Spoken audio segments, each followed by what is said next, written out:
Mise en place du système de la réserve fédérale, le gouvernement est devenu le vassal de ces banquiers. Et c'est de ces banquiers qu'il tire son argent. Le gouvernement nous impose alors des taxes, nous asservissant davantage et rendant notre survie plus difficile, leur procurant plus de profits. À travers le système de la réserve fédérale, les banquiers ont quasiment pris le contrôle de notre gouvernement. Les républicains et les démocrates n'ont plus d'importance, car ils sont tous les mêmes. Aucun d'entre eux ne parle de la Chine et du système de la réserve fédérale, ou de l'arrêt du paiement des impôts, ou de n'importe quel autre problème auquel les Américains sont confrontés. Donc, j'avais un ami, Nick Rockefeller, qui fait partie de la famille Rockefeller. Il est venu me voir lorsque je me présentais comme gouverneur du Nevada. Il s'est présenté à moi par l'intermédiaire d'un avocat et nous sommes devenus amis.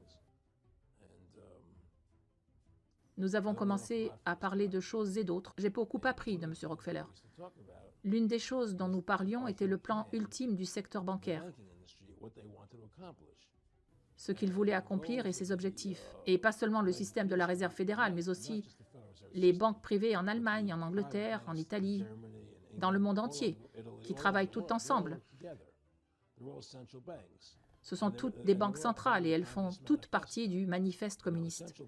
La Banque centrale est l'un des principaux piliers du manifeste communiste.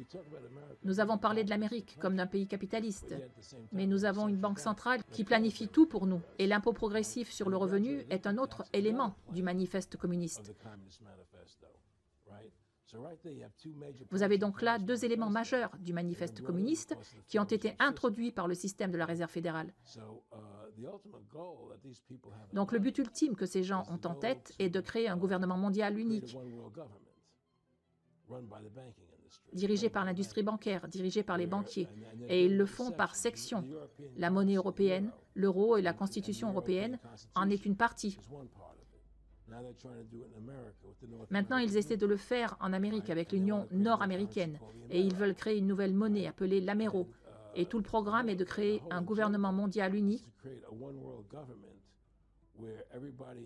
où tout le monde aura une puce RFID implantée en eux. Tout l'argent sera dans ces puces. Il n'y aura plus d'argent liquide. Je tiens ça directement de Rockefeller, c'est leur plan. Et tout l'argent sera dans vos puces. Donc au lieu d'avoir du liquide, à chaque fois que vous aurez de l'argent dans votre puce, ils pourront retirer ce qu'ils veulent aussi, quand ils le veulent. S'ils disent « vous nous devez tant d'impôts », ils le déduiront numériquement de votre puce. Un contrôle total, quoi. Contrôle total. Et si vous êtes comme vous et moi et que vous protestiez contre ce qu'ils vont faire, ils pourront simplement désactiver votre puce. Vous vous retrouverez sans rien. Vous ne pourrez plus acheter de nourriture, vous ne pourrez plus rien faire. C'est le contrôle total du peuple. Et cette puce est connectée à une base de données qui contient les enregistrements de vos achats, de ce que vous faites. Oui, tout est là-dedans. Et donc ils veulent un gouvernement mondial unique contrôlé par eux. Tout le monde est pucé, tout votre argent dans ces puces et ils contrôlent les puces et vous devenez un esclave, un serviteur de ces gens.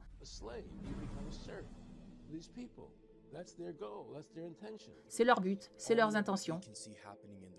Tout ce que nous voyons se produire dans le monde fait partie de plans plus vastes appelés Agenda 21, Agenda 2030 et Vision 2050. Tel est le plan des Nations Unies consistant à dépeupler la planète et réduire la population mondiale à 500 millions, l'objectif étant qu'en 2030, l'humanité sera soumise à un gouvernement communiste mondial. C'est ce que veulent les mondialistes. Un gouvernement mondial leur donnera le contrôle absolu de toutes les ressources et de la population du monde. Différentes interventions de George W. Bush, 41e président des États-Unis. En ces temps troublés, nous avons 5 objectifs. Un nouvel ordre mondial peut émerger et aujourd'hui, ce nouveau monde s'efforce de naître. Un monde très différent de celui que nous avons connu. Un monde où l'état de droit supplante la loi de la jungle. Nous avons la possibilité de forger, pour nous-mêmes et pour les générations futures, un nouvel ordre mondial. Un monde où l'état de droit et non la loi de la jungle régit la conduite des nations.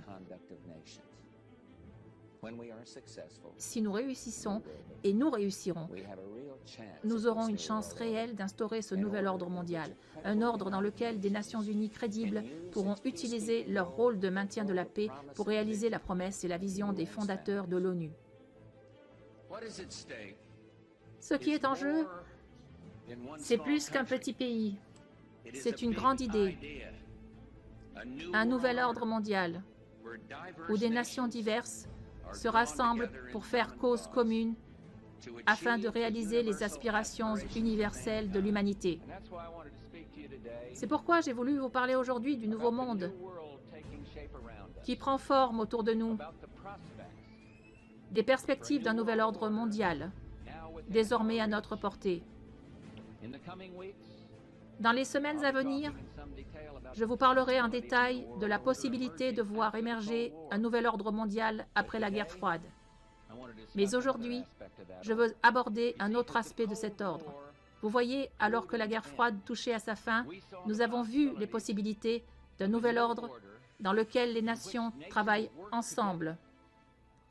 Il renvoie à de nouvelles façons de travailler avec d'autres nations pour dissuader l'agression et parvenir à la stabilité. Alors que les anciennes menaces disparaissent, de nouvelles menaces apparaissent. La quête d'un nouvel ordre mondial est en partie un défi pour tenir à distance les dangers du désordre. Nous devons nous appuyer sur les succès de la tempête du désert pour donner une nouvelle forme et un nouvel élan à ce nouvel ordre mondial. Ce n'est que lorsque cette transformation sera achevée que nous pourrons prendre toute la mesure des possibilités offertes par ce nouvel ordre mondial en pleine évolution.